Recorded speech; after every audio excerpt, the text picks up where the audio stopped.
पाकिस्तान ने हाल ही में अपनी नई फतह-4 क्रूज मिसाइल को दुनिया के सामने पेश किया है और इसे भारत के लिए एक बड़ा संदेश बताया जा रहा है। लेकिन सवाल यह है कि क्या फतह-4 वास्तव में भारत की निर्भय क्रूज मिसाइल का मुकाबला कर सकती है?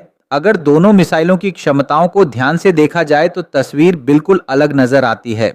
सबसे पहले बात करें रेंज की, तो पाकिस्तान की फतह-4 लगभग 750 किलोमीटर तक हमला कर सकती है, जबकि भारत की निर्भय 800 से 1000 किलोमीटर तक दुश्मन के अंदर गहराई में जाकर सटीक प्रहार करने में सक्षम है। यानी भारतीय मिसाइल को अधिक स्टैंड ऑफ स्ट्राइक कैपेबिलिटी प्राप्त है।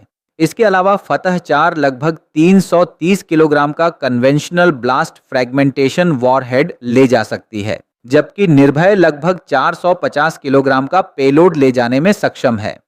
सबसे महत्वपूर्ण बात यह है कि निर्भय को विभिन्न प्रकार के वॉरहेड्स के साथ इस्तेमाल करने के लिए डिजाइन किया गया है, जिनमें हाई एक्सप्लोसिव वॉरहेड, सबम्यूनिशंस यानी कई छोटे छोटे विस्फोटक बमों का समूह और आवश्यकता पड़ने पर लगभग 12 किलोटन क्षमता वाला छोटा न्यूक्लियर वॉरहेड भी शामिल किया जा सकता है। यही मल्टीपर्पस कैपेबिलिटी निर्भय को केवल एक टैक्टिकल वेपन नहीं बल्कि स्ट्रैटेजिक डिटरेंस प्लेटफॉर्म भी बनाती है। तकनीकी रूप से देखें तो पाकिस्तान फतह-4 में AI based target recognition, GPS-INS navigation और टेरेन फॉलोइंग फ्लाइट की बात करता है, लेकिन निर्भय भी किसी से पीछे नहीं है। इसमें sea skimming capability, active radar seeker और लॉइटरिंग कैपेबिलिटी जैसी आधुनिक तकनीकें मौजूद हैं। लॉइटरिंग कैपेबिलिटी का अर्थ है कि मिसाइल लक्ष्य क्षेत्र के ऊपर कुछ समय तक चक्कर लगा सकती है और सही अवसर मिलने पर सबसे महत्वपूर्ण लक्ष्य को चुनकर हमला कर सकती है। इसके अलावा निर्भय भारत के स्वदेशी नेविगेशन सिस्टम्स के साथ भी काम कर सकती है,